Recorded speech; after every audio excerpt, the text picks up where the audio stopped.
There's a special kind of pride that you feel deep down inside, a strength that seems to thrive in Lima, Allen County.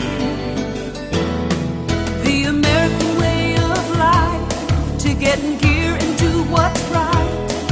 An unbreakable forthright link called real American strength. Lima, Allen County, real American strength.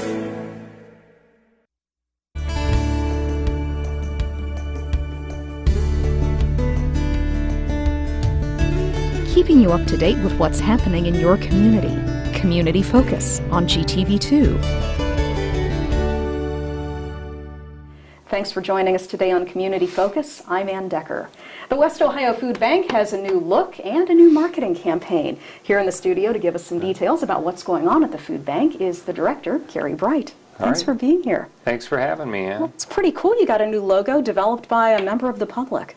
Yeah, and a lot of the reason we did that is, you know, I've only been here since August, so I'm still pretty new, filling Bambi's shoes, who had been in this slot for about 20 years. She was an icon. Yeah, and so one thing I think that we realized we needed to do is a little bit more awareness, because even, you know, we're an 11-county agency. Although our warehouse is located in Allen County, we serve, you know, 11 counties surrounding Allen County. But what I realized, you know, after coming on is even within Allen County, where our warehouse is located, a lot of folks still don't even know our name or what we do.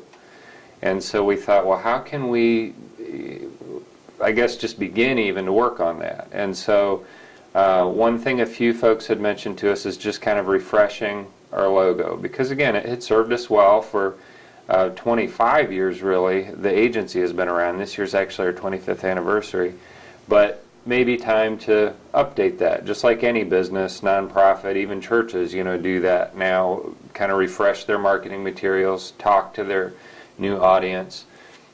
So we thought of the idea of having a contest that would be open to all members of the community.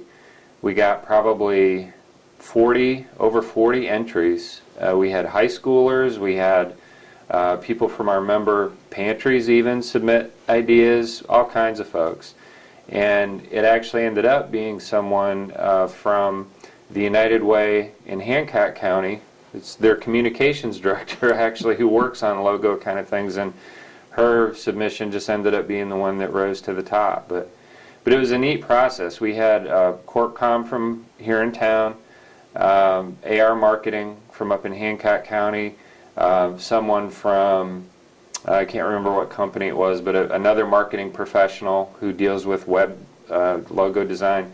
All those folks gave us free feedback on what of the submissions would work best for us, and this is the one we ended up going with. So Great. it was a fun process. And what else are you doing to raise awareness then? Well, you know, basically we're just trying to do anything we can to get out into the community, invite people into the food bank to see what we do. That seems to be the biggest, the most effective way of getting people familiar with what we do, is to invite them into the food bank, walk through, and, you know, see it for themselves, because it really is hard to, just with words, it's kind of hard to explain. Okay, we serve 170 food pantries, soup kitchens. We serve 11 counties. We have a 35,000 square foot warehouse where we bring in donated food. I mean, all that. It's numbers. It's not visual. Yeah, it's words, numbers, and yeah, until people come through and see it for themselves, it's really hard to imagine. So that's the biggest thing, is we're inviting everyone out there to come in and see it. What surprises people when they walk in? I think a lot of it is the size. You know, we had, for I think the first time in our history, we had one of the Toledo news channels come down. They just happened to be in the area, and they asked to come in, you know, for a tour.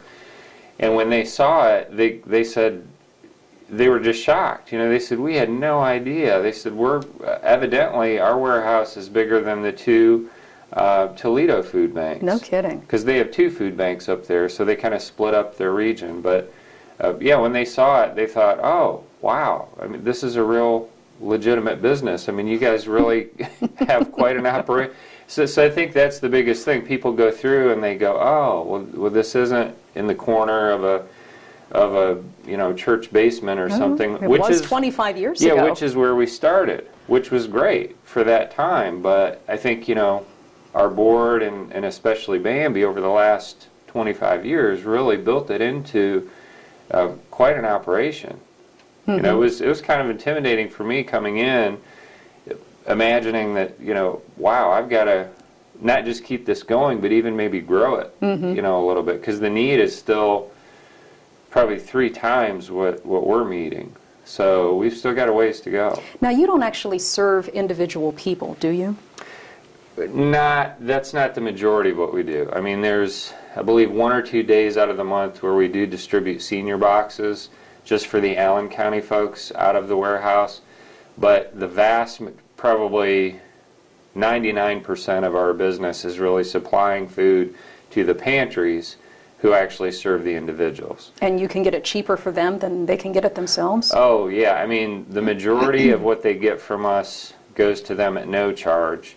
Some of it we charge, like the USDA food will charge up to 10 cents a pound. The donated food that comes from the Kroger's, Walmart's, places like that will charge sometimes as much as 18 cents a pound, except for fresh produce and bakery items. So fresh produce, no matter where it comes from, all goes out to them at no charge. So some of the items, they pay a small shared maintenance fee, but the majority of it they get at no, or again, obviously very low cost. Impressive. Yeah. Speaking of Walmart, they've actually got a contest going on right now that you're entering. They do, and this is a great deal.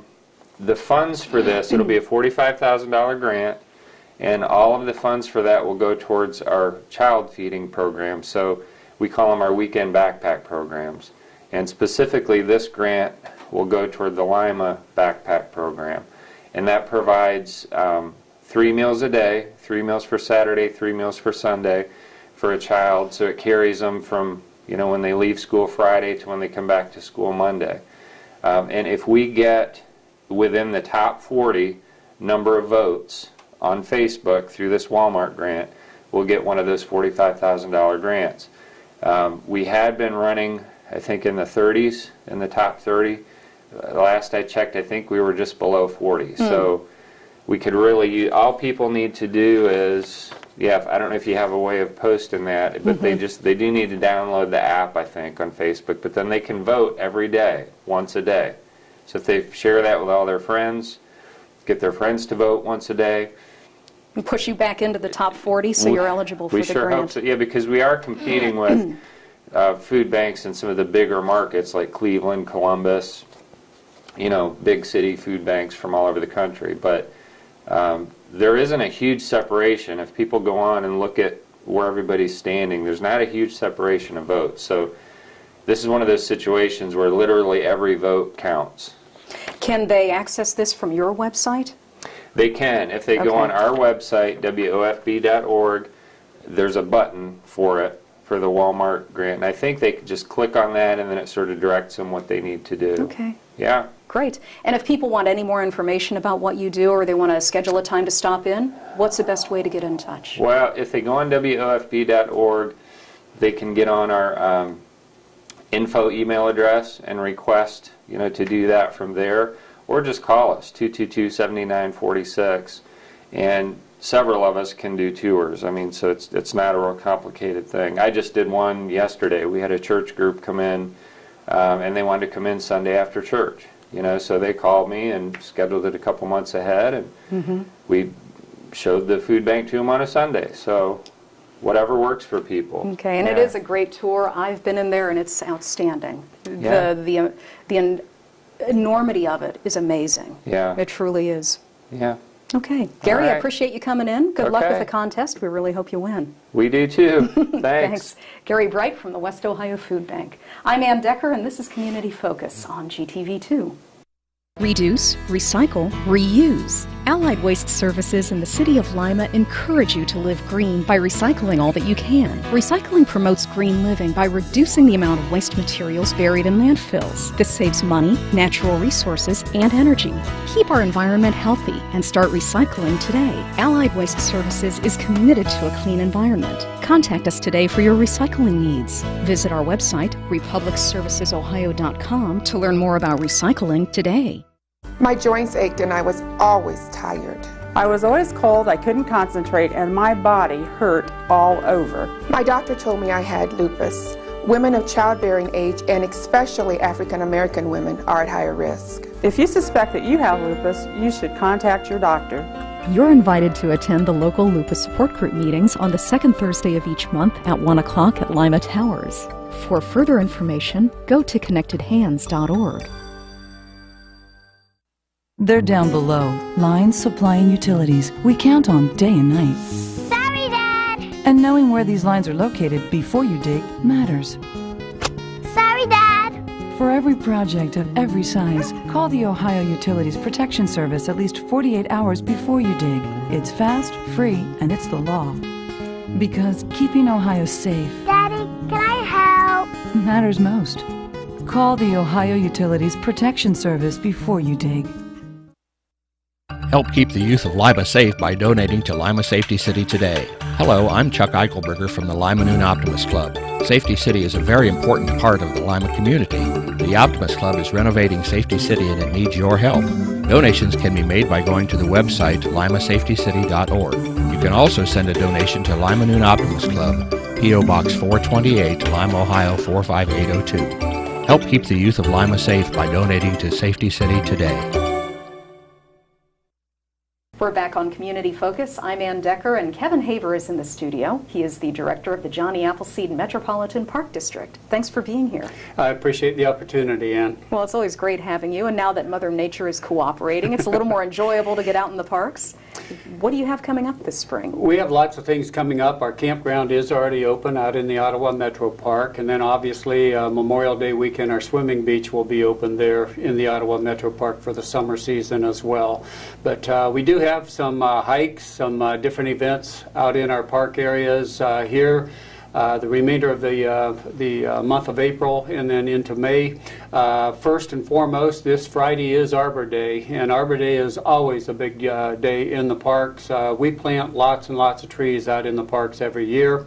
Not only through our memorial tree program, but this Friday in particular, April 26th, at 11 a.m. we'll be honoring one of our own this year with our Arbor Day ceremony. Dr. Robert Anibus. Bob is a professor of biology up at Bluffton University. He's been a park commissioner almost 21 years now. And he and his wife Joanne live there in Bluffton. And we'll be honoring them by planting 2 white oak trees up at our Modern Metro Park right there adjacent to the village of Bluffton. Very nice. And coming up for the rest of April and then into May, what do you have? The rest of April here, well, if it's okay, we'll just start into May. We're almost there at this point. Saturday, May 4th, 9 a.m. We have just a Celebrate Spring hike over in Heritage Park. That's kind of an overall look at the spring season. A lot of the wildflowers are popping. It's just gorgeous. I was in the woods this weekend, and again, it's pretty amazing how fast they come up out of the ground and blanket the woodlands. And they're only there for a few short weeks, so get out and enjoy them. Yeah, depending on the weather, they are rather short-lived. And again, there are areas right now where, for example, the spring beauties are just an absolute white carpet of the ground. The other thing right now, too, and unless you're out there, you just don't experience this, but the multitude of bird species moving through our area right now. Even if you're not a seasoned birder, it's just interesting to go out and count the number of different kinds of birds you see this time of year moving northward. So again, that's kind of the idea behind the Celebrate Spring hike. Beyond that, the following day, Sunday, May 5th, go outside and play. We will have basically an overall get outside and play day in McLean Teddy Bear Park.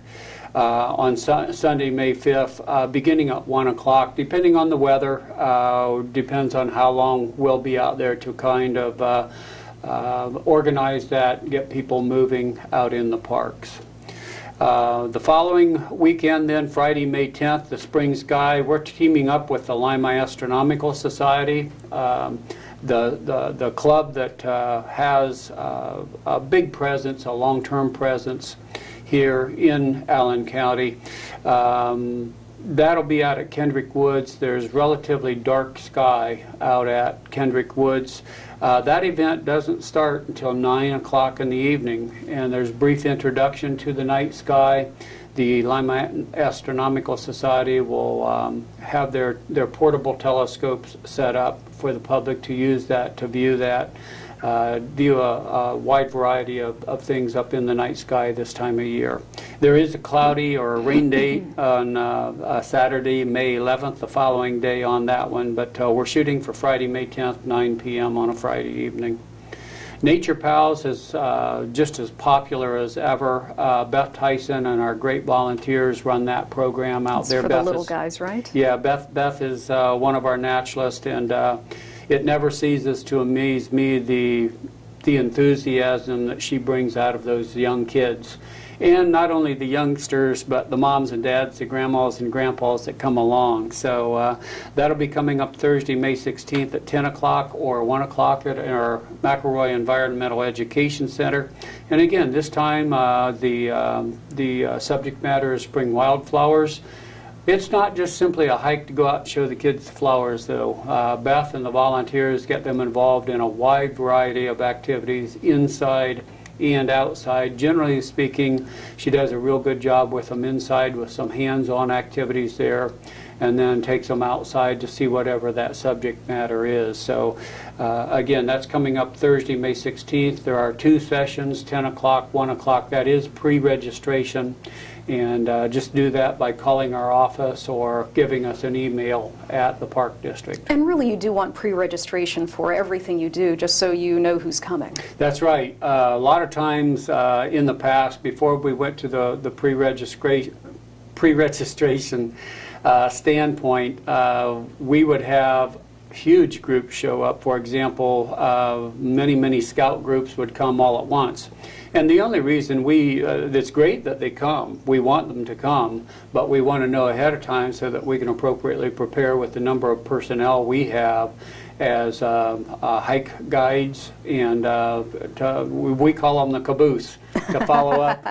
to make sure there are no strays. That's right, that people get left behind, especially out at Kendrick Woods. It is a big woods, and people have gotten lost out there. So we simply want to know ahead of time so that we have the appropriate number of personnel involved. Are there fees for these programs? The vast majority of the programs we offer are free, without charge. Once in a great while, there is a little bit of a materials fee, that type of thing, simply to cover our costs, but the vast majority of them are covered, and that's why people pay their taxes here. And well, in fact, we want to mention that's coming up on the May 7th ballot. That is. We have a very critical issue on the May 7th ballot, our 3/4 mil replacement levy. In most cases, people's taxes will go down. On average, residential property values dropped 6% here in Allen County.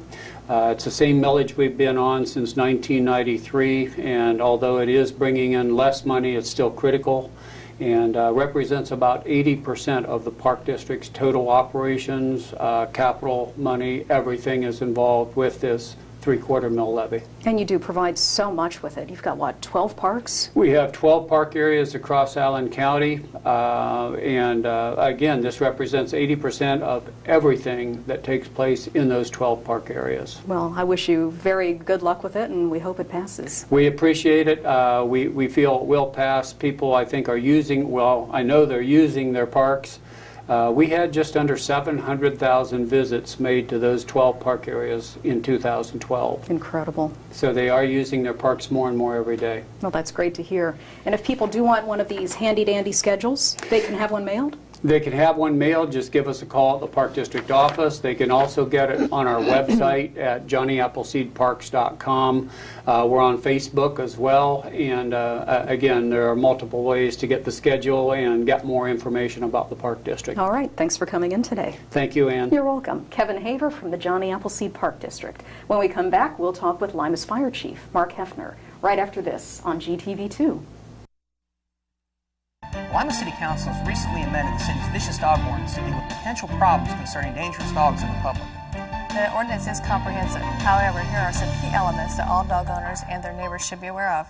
Any dog that is considered a breed of pit bull is considered a vicious dog regardless of its temperament. A vicious dog is any dog that attacks, bites, or causes injury to a person or domestic animal with or without provocation. Not under control of the owner, and secure with a muzzle and a leash of 6 feet or less in length, all vicious dogs must be confined when outside in a pen with a secured top and bottom, or with the sides of the pen embedded at least 1 foot deep into the ground. If you're a dog owner and have concerns about any dogs in your neighborhood, visit limapolicedepartment.com to find out more about the city's vicious dog ordinance. The fine for noncompliance is $150 per citation, and ignorance of the law is not a defense. If there's an emergency situation, call local law enforcement for immediate assistance. Let's all do our part to keep the Ottawa River clean and healthy. Clean trash and debris from storm drains to keep them from being washed into the river. Your actions matter. This is a nice neighborhood. Is that the house we're living in, Mom? Yes. Look at all the kids around here, Mom. I like this house. Hi, we're here about the house. It's rented. It's against the law to deny people the opportunity to live where they want and can afford. If you feel that you've been treated unfairly, give LACA a call and we'll look into your complaint. LACA's fair housing services are free, so call today and get the housing you deserve. 419-227-2586. Crime Stoppers is still active in the Allen, Putnam, and Van Wert counties. Our goal is to assist area law enforcement officers to identify and locate individuals who have committed crimes. If you have any information about anyone who is responsible for committing crimes, please call Crime Stoppers at area code 419-229-STOP. Crime Stoppers! Crime Stoppers! Make the call and pay! Crime Stoppers! Welcome back to Community Focus. I'm Anne Decker, and I'm pleased to welcome Lima Fire Chief Mark Heffner to the studio today. Nice to be here. Good to see you. We finally stopped using the fireplaces for the winter, but we're kind of taking the fires outside. We're grilling, we're doing campfires, cookouts. Do you have any advice for safety? Well, it's a good opportunity. With the spring weather coming on, of course, we're all looking forward to getting outside, even myself. The City of Lima does have some ordinances regarding outdoor fires. You can't have a recreational fire, and this is kind of important. It has to be no bigger than 3 feet tall by 3 feet wide. Of good seasoned wood, no trash, none of the stuff that you... No burning rubber. No burning rubber, no, none of the yard waste. It has to be clean, seasoned wood. So yes, you can't have recreational fires. Anything larger than that, at least within the city limits of Lima, require a permit, a bonfire permit. If you're going to have a larger fire, like 5 feet by 5 feet or something of that sort. There's no cost for the permit, but you do have to come to the fire station, get a permit. What that allows us to do is give you information about the size of the fire, fire safety, things like that.